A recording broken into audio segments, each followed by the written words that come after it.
సువార్త 5వ అధ్యాయంలో ఉంటుంది విత్తనాల గురించి. ఈరోజు మనం ఏమైతే విత్తుతామో అదే కోస్తామని పరిశుద్ధ గ్రంథంలో యేసుప్రభు చెప్తున్నారు. కానీ మనం ఏం విత్తుతున్నాం, మనం ఏం కోస్తాం?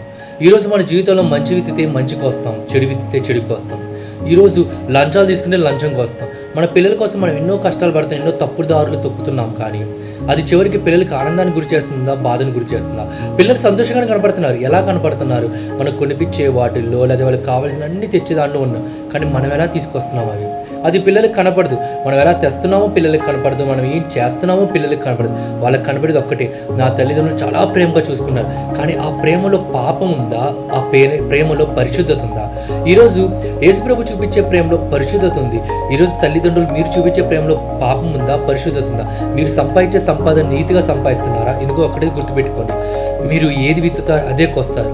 నీ నిజాయితీ పిల్లల సంతోషం కోసం నువ్వు తప్పుదారులు తొక్కితే, పిల్లల సంతోషం కోసం తల్లిదండ్రులు తప్పుదారులు తొక్కితే ఈరోజు వాళ్ళ జీవితం, పిల్లల జీవితం ఏమవుతుందో ఒకసారి పరిశుద్ధంగా తెలిసి చూడనా.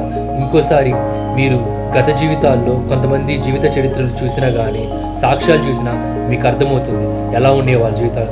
అలాంటి జీవితాలు మన పిల్లల జీవితాలకు అస్సలు సంబంధంగా పెట్టొద్దు. అలాంటి జీవితాలు మన పిల్లలకి రావాలని అస్సలు కోరుకోవద్దు.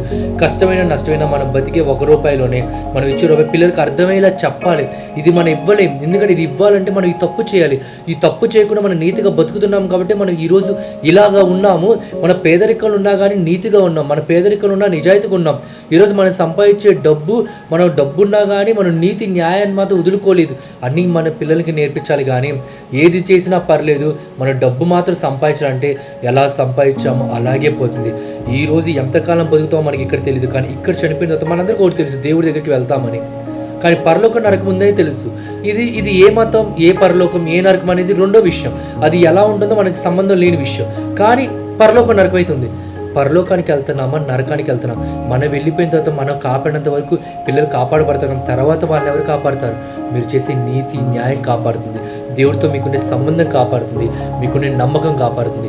అలాంటి నమ్మకాన్ని, సంతోషాన్ని మీరు పిల్లలకి ఇవ్వాలంటే నిజాయితీగా బతకాలి. ఏది విత్తుతారు చెప్పనా? న్యాయాన్ని విత్తండి, నీతిని విత్తండి. అలా విత్తినప్పుడే వాళ్ళ జీవితంలో కూడా నీతి న్యాయాలు ముందుండి నడుస్తాయి. పాపం వాళ్ళ జీవితాల్లో ఏలుబడి, ఎందుకంటే మీ జీవితంలో పాపం ఏలుబడి చేయలేదు కాబట్టి వాళ్ళ జీవితంలో పాపం ఏలుబడి చేయడానికి దేవుడు అస్సలు అనుమతి ఇవ్వడు.